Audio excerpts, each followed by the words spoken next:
wakijitayarisha kufanya mtihani wao wa KCSE. Tukio hilo la alfajiri liliwalazimu walimu na maafisa wa polisi kusitisha mtihani huo kwa muda ili kuwaondoa watahiniwa hao shuleni humo. Kwa mujibu wa mkurugenzi wa elimu eneo la Mvita Ali Aden, gesi hiyo ilitoka sehemu ya shule na amewataka maafisa wa polisi kufanya uchunguzi wa kina ili kubaini chanzo cha kisa hicho. Sasa, there is a small boy, they are now in stable condition, although we had one who was on critical condition when we were moving her from the scene. And it was around 7:15 when we received a distress call from the OCPD Maxwell Agoro. We activated the ambulances, we activated a team of fire and rescue, then the hazmat team. So you can see the multi-agency here because we have also EPRA around. We have public health and health officials around, and we were all here to make sure, number one is to make sure what type of gas is on the air and how we are going to handle it. But with the machine, it has detected that the amount of gas as we speak now, it has gone low and is no longer poisonous or dangerous to anyone. For now, what we'll do, we are going to condone the area. But the area that we suspect that there is that gas, because we have a team of investigators here, because like behind me is Odo is in charge of high risk. We will in charge of police and DCI. So we will condone the area, investigate, and once we get to know who is the culprit, so definitely we'll take action, because the authorities here, EPRA, ourselves, police, DCI, and health, and definitely we'll take action and take who is responsible to court. Na mtazamaji, tukisalia katika taarifa inafungamana na hiyo ya mtihani wa kidato cha 4 KCSE, ni kwa watahiniwa wa KCSE hii leo wakifanya mtihani wao wa lugha ya Kiswahili na Insha. Waziri wa elimu Julius Migos ameongoza zoezi la kusambaza karatasi za mitihani katika eneo bunge la Nyali, kaunti ya Mombasa. Akizungumza wakati wa zoezi hilo, Migos aliendelea kutoa onyo kwa wale watakaopatikana wakitekeleza wizi na udanganyifu kuwa watakabiliwa kisheria. Hii ni huku zaidi ya walimu 10 wakishtakiwa kwa kukiuka kanuni za mitihani huko kaunti ya Harambee. Aidha, Migos amesema kuwa kufikia sasa shule 35 zimeripoti visa tofauti katika mtihani unaoendelea kati ya shule zaidi ya 75,000 zilizoko humu nchini. Migos aidha aliongeza kusema kuwa serikali imeweka mikakati kabambe ya kuhakikisha kuwa madarasa 16,000 yamejengwa na kukamilika ifikiapo mwishoni mwa mwezi wa Disemba ili kufanikisha masomo ya sekondari msingi mwaka ujao na kurahisisha mpito wa darasa la 8 kwenda gredi ya 9. Wizara hiyo ya elimu inasema kuwa kufikia sasa zaidi ya madarasa 3,000 yameweza kukamilika katika awamu ya kwanza, huku mengine 7,000 yakitarajiwa kukamilika. Madarasa zaidi ya 6,000 yanatarajiwa au yatajengwa kwa ushirikiano na hazina ya maendeleo ya maeneo bunge NGCDF kote nchini.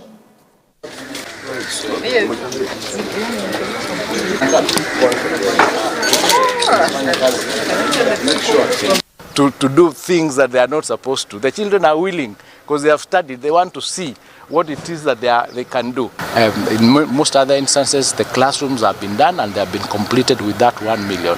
In fact, in some schools in Machakos, they spent the 1 million and saved money out of that 1 million and managed to do ablution blocks. And we were very happy with that kind of use of resources, because they were prudent in how they were using those resources. So it is not completely true that the 1 million is not enough. There was an assessment, BQs were done, and it is equivalent, and we've seen the 3,500 classrooms that have already been done with that 1 million shillings, and they are complete. Well, in fact, the timelines per class is between 4 and 8 weeks. Every time and the starting, the arrangement was they do not start the construction unless the money is in the school accounts. That way there is no question of delay, there is no question of variation. So once they start, they don't stop. The process continues.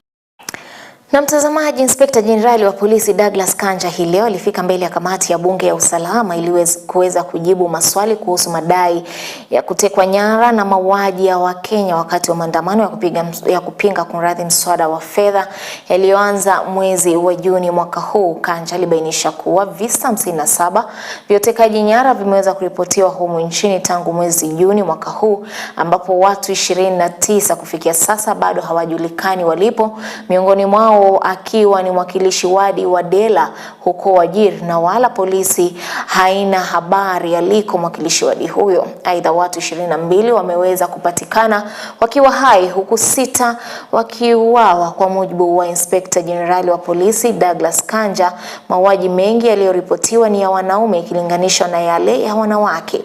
Kanja amekanusha kuwa polisi wanahusika na utekaji nyara huo. Na iwapo polisi hawahusiki, mtazamaji, ni nani mhusika mkuu? September, whereby one Yusuf Hussein Ahmed, MCA Dera Ward, and also the minority whip, Wajir County Assembly, went missing. So far, after the report was made to the police, we have been carrying out our investigations, and this case remains active to date.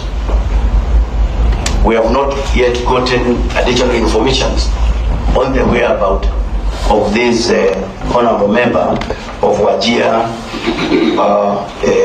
County. We are still appealing to the members of the public, any person who could be having any kind of information that can assist us, to come forward and assist us with that information.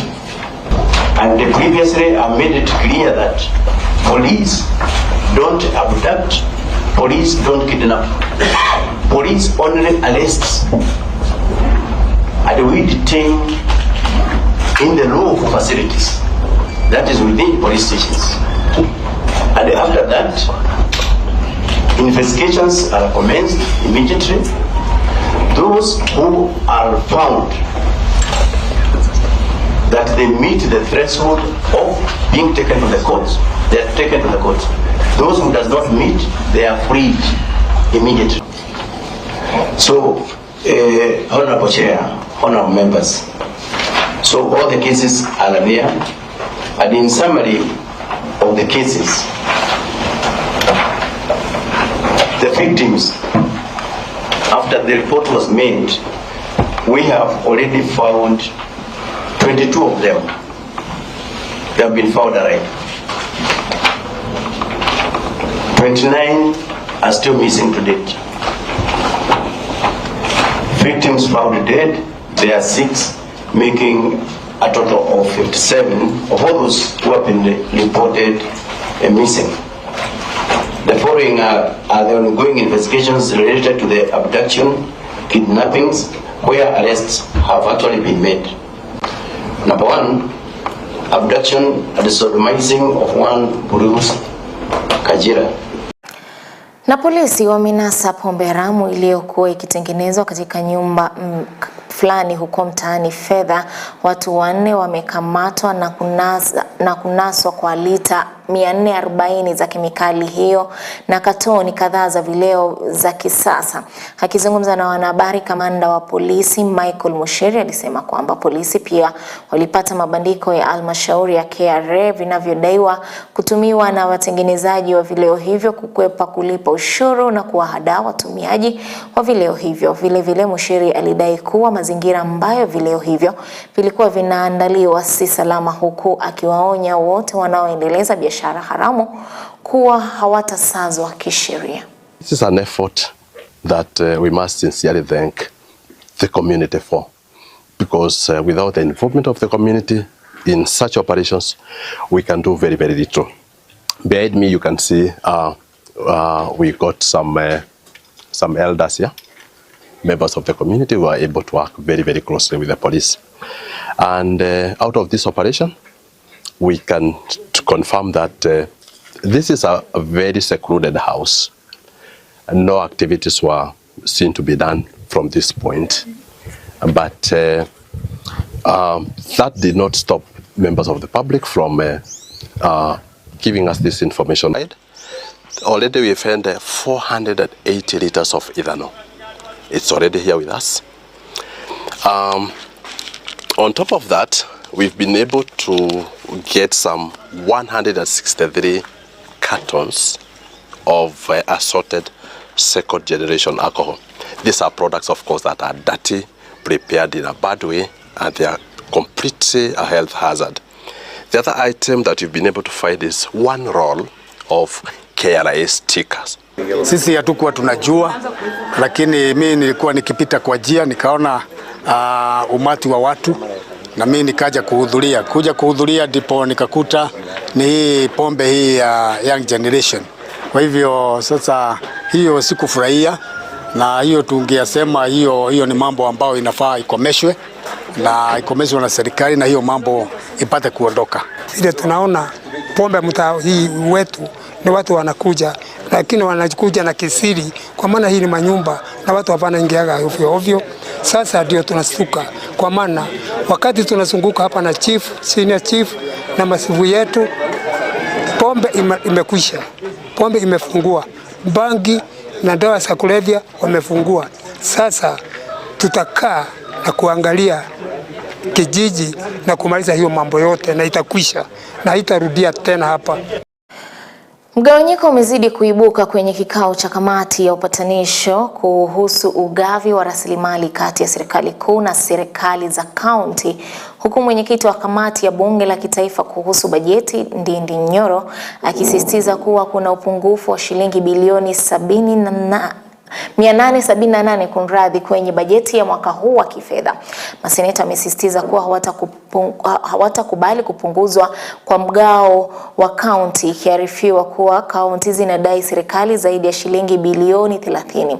Magavana wanataka mgao uongezwe hadi shilingi bilioni 400 ili kurahisisha na kuboresha shughuli katika kaunti. Haya yanajiri huku kaunti zikilia mwani kutokana na kukosa kupewa fedha na hazina ya kitaifa. Honorable Chair, also let me disclose that as a senator I feel at a great disadvantage sitting with members of the National Assembly who I believe have more information than I do when it comes to the budget making process. And especially the chair of budget being here, I have heard you throwing around numbers and figures. I don't know where you're getting those things from. I'm sure you will tell me, because you've done this thing all your life, you know those figures at the fingertips. But here in the Senate, we insist on documents. In that regard, therefore, we are talking to ourselves here to make a decision, but we are also talking to other stakeholders to understand the issue. And the stakeholders here is not just governors. The stakeholders is also people who have not been paid for months, for example, in our county governments. Stakeholders are Kenyans. And therefore, if you allow me, Honorable DK, because we are taking minutes, we are unanswered, let's not be conclusive on any matter. What I mean is that the point Honorable Dr. Audo would have is talking both to this mediation committee, but also talking to other stakeholders. And therefore, in that regard, I would request we open the debate and say as it is, as I keep saying, so that after all is said and done, we have a solution. And a solution, I am convinced, because I've attended other mediations, is not here. The solution is after here. And therefore, let us act at the back of our mind when you are acting and speaking. Speak having the House in mind. Speak having the stakeholders in mind. But also, don't limit your debate to the solution of this meeting. Expound it also to other stakeholders so that they understand where every person is coming from. I sit here as a former governor for 10 years. I'm a senator. And the realities that should inform us, we do not legislate with emotions. We legislate for posterity.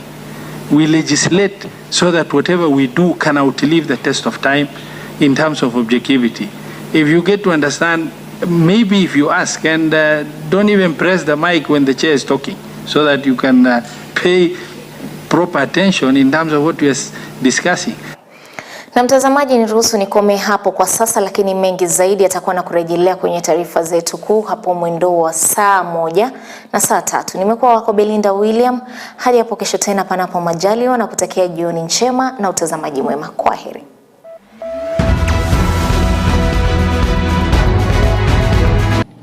By our emblems, the map, the flag, and the national anthem of Kenya. Thank you.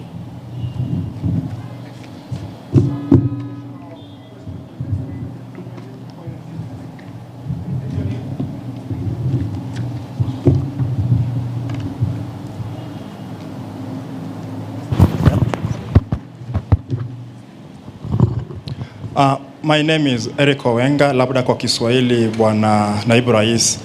What do you speak of about your legacy in terms of abductions and extrajudicial killings that were rampant during your reign as the Cabinet Secretary of Interior for the past 2 years? Because Kenyans, some of the questions have not been answered in regard to the same. Can you exhaustively speak about it?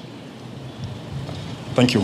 Yes, as you have, thank you very much for that concern. As I have said towards the last part of my statement, I have demonstrated how for 2 years, every day of my life, I have struggled to secure the country from crime and from people who would have caused us harm.